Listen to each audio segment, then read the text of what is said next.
Hello everyone, this is Peter and welcome to the very first video that's going to kickstart this year's themed Maritime May event, of which will be all Lego boats that have been released in the past, and including in that roster will be a brand new 2026 Lego boat set that will be covered later this month in May, as we are doing for the second time on this channel, Tug of Bricks, another Maritime May event because of all the past positive feedback that I received. So I'm going to do it again, and today we'll kickstart this event with a Lego City set that the reference number is 60368, and it is the Arctic Ocean Explorer boat, and it comes with an orca, a dinghy, the researcher boat, a helicopter and some underwater ruins and a diver. And I do believe there is 7 minifigures included in this set, but full details are in the video description. So, without further ado, let's kickstart Maritime May of 2026 and let's fire up the time-lapse build then.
Alrighty then, so we've made it to the end of this first video for the Maritime May. I do have a little bit of bad news.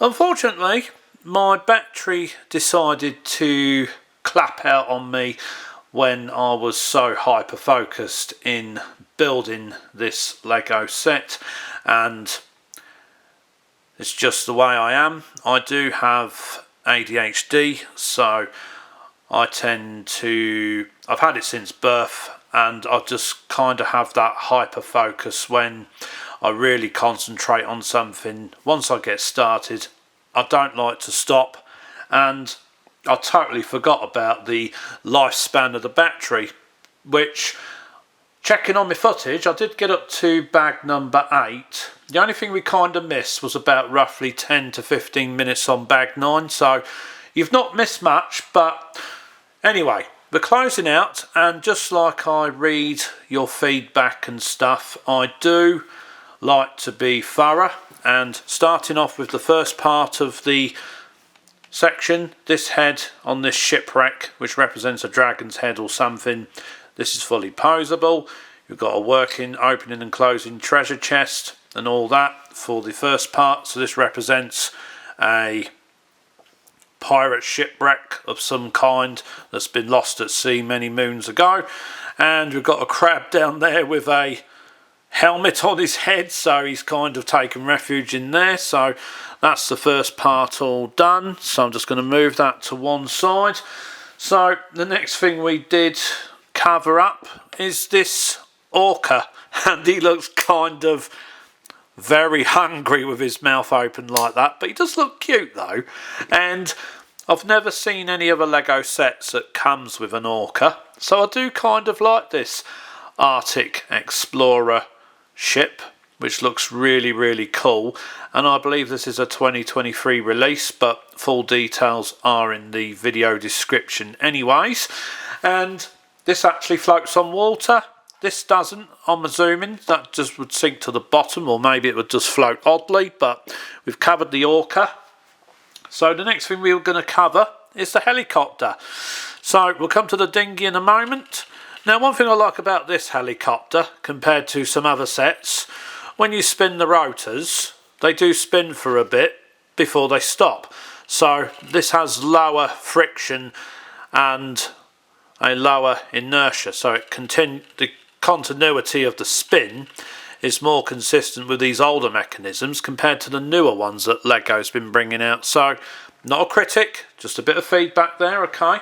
So yeah, you get a total of 7 minifigures, and I've placed most of them inside the boat and stuff, including we've got a captain here who's got a radio in her hand and she's piloting the boat, and we've got a diver here there as well. So that's what we built at the start of the time-lapse build, and it's fully poseable. So you've got a lot of play value in the Lego set actually. And what a great way to kickstart Maritime May with an epic set like this. So before we move on to the big stuff, we've got this dinghy. So we've got 2 minifigures in there. So we've got about 1, 2, 3, 4. And then we've got 2 more minifigures below. And we've also got 1 in there. So that's a total of 7. So this is the dinghy. Again, this does float on water. And we do have the alternative hair pieces, or wigs as I would call them. So you can change those around as you see fit. So that's always a good thing. And so if you have a paddling pool or a swimming pool, to be quite frankly honest and truthful with you all right, I think this boat is a bit too big for a bathtub. It might fit in larger ones, but this is more designed for paddling pools and swimming pools where there's more space to steer it around. But you can have a ton of fun with this, and if you like LEDs and that, you could light this up. You could put lights in here, put all the working LEDs and stuff, and even light up the wheelhouse, or the bridge as it's called in some countries, and you've got a ton of play value on this one. So right, that's the dinghy all done. So the next part I want to show you is, if I can, and I'm going to have to manoeuvre this very carefully because this thing is massive. It's a monster, and I'm not joking. Just look at the sheer size of that beast of a boat. So before I move it, I'm going to show you the front piece. So you can just lift this off. This will just unclip, and you can take the helipad off the top there as well, so if you want to have access. So we've got 2 more minifigures below deck, so that is 5 and 6, and you can take the lid off this one, and that will expose our 7th minifigure, of which she's driving or controlling the boat. Anyway, plenty of play value to be had in there, and you've got the opening doors in the back, so you can just open these up like so. There's plenty of fun to be had. You can place minifigures anywhere you like. There's space for free seated in the bridge and all that good stuff. So I'm just making sure I've got this on properly, as I like to put things back as I find them, and it keeps the dust bunnies at bay as well. So that's all good. So we'll just pop that down in there. And there we go. This is the helipad that just goes on there. Now, from a video that I did see from another builder that built this boat, I have to agree with him when he said the helicopter just kind of blocks the view of the bridge. It does, and to be quite frankly honest, it probably would have been better if the designer had placed the helipad on top of the bridge with a staircase going down here or something, so that when the helicopter touches down, say if that aerial wasn't there, that antenna was moved further forwards, probably put the helipad up there, and then the helipad crew, the helicopter crew, could just go down a set of stairs like that, straight down the side or something. So that could be an idea for a modification or a mock, but that's just merely my suggestion. And there's only really one way this helicopter goes on, because if you put it on this way, come on, stay with me, right, because you put it on that way, it's just going to slope forward and there's nowhere for the tailgate to go. So there's only really one way you can put it on. You can't really put it on that way because of the things in the middle of the helipad. So good idea, just poorly executed really. And if we turn the boat around, we'll have a look at the play features that the boat has to offer. You can open these doors here, which we just showed, and we've got these doors at the sides which you can open up as well, so that's all good. And we have the functioning crane. Now that's another critic I do have. I think the crane, the winch, should have been placed further down at the back, down the side of this bit here, as that would have given it more stability, because you have to kind of hold it when operating the winch. So just have to hold it like that, and it does take a bit of force. There you go, that's exactly my critic. It just decides to break off every time you handle it, so that is a bit of a nuisance. But anyway, so if I just get in here, I'm going to have to bend this back, then we can open the trap doors. So you've got the opening trapdoor section, so you can bring the crane out. So just make sure we turn the winch the right way round so we can winch that in. And if we just pull the arm forwards and then lower it again, so we tilt that forwards a bit. So it is a bit stiff, by the way. In fact, I'm going to cheat and I'm going to take a shortcut. I'm going to hook it up with the hand of whatever and just tilt this back, and there we go. It's kind of spinning like it's doing break dancing. We don't really want that, but there we go. Plenty of fun to be had in this set. Right, just bend that back one more time, then we'll be able to lower it into the trapdoor area. So yeah, we're kind of running out of winch here, so it's just long enough to reach the opening. Excuse me, it's strong enough, it's just long enough to reach the opening. But anyway, right, that's all for now. So we'll just bring that back up. We'll just bring that right up out of the way, and we'll close the trap doors. As I do listen to feedback and stuff, so like some of you did comment saying please show us some of the play features that these Lego sets have. So I do appreciate all feedback like that. It helps me improve on making better content. So we'll just bring that forwards, and there we go. The force of that is just so great, it just decided to dislodge itself and land where it was supposed to go. So how's that for good luck? Anyway, really have enjoyed doing this build, if I must say so myself. And what a great set to kickstart Maritime May. So I'll just tilt that back one more notch. It's not really easy to manoeuvre this crane, as it's kind of all or nothing, but anyway. So there's plenty of play value to be had, and if you want to dock the dinghy, so I'm just going to do that without the drama and the funny business, you can do that, so the dinghy can go there, but it would have been nice to have placed probably the helipad here, or on the top of the bridge, just to keep it out of the way of the captain's view when sailing ahead. Well, I suppose you could always dock it there if you wanted to, and perhaps build another helipad at the back, which would have been more logical, but I didn't design this. I just had fun building it, and I really enjoyed doing this one to kickstart Maritime May. So I'll just put the helicopter that way round, and we'll sign this video off. And I would just like to say, if you watched all the way through to the end, I just want to say big thank you for watching. It really is appreciated. I do appreciate your support, your comments, your feedback. It helps me improve on the content. And I will look forward to seeing you all again in next week's upload. I'm just trying to get that all in the final view before we bring the video to a close. So, as you know, I've not had a boat this big before. This is more or less like a glorified yacht, and that's a big hint to Lego, by the way.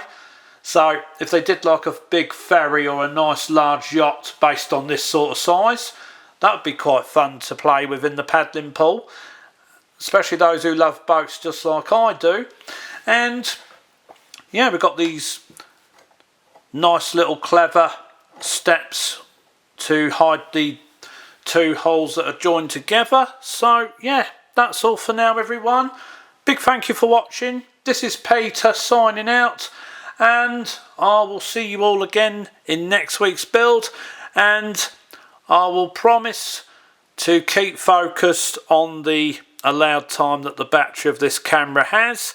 So the next week's video and the one after that will be in full, and I will keep an eye on the time to make sure we don't miss anything crucial. Not that we really did, because it's all there in the completed form anyway, and I really love building this set this week. So, have a great week, keep being creative, keep enjoying the things you love, keep enjoying your Lego and your non-Lego brick builds, whatever you do, and I will speak to you all again next Monday in the second video of Maritime May 2026.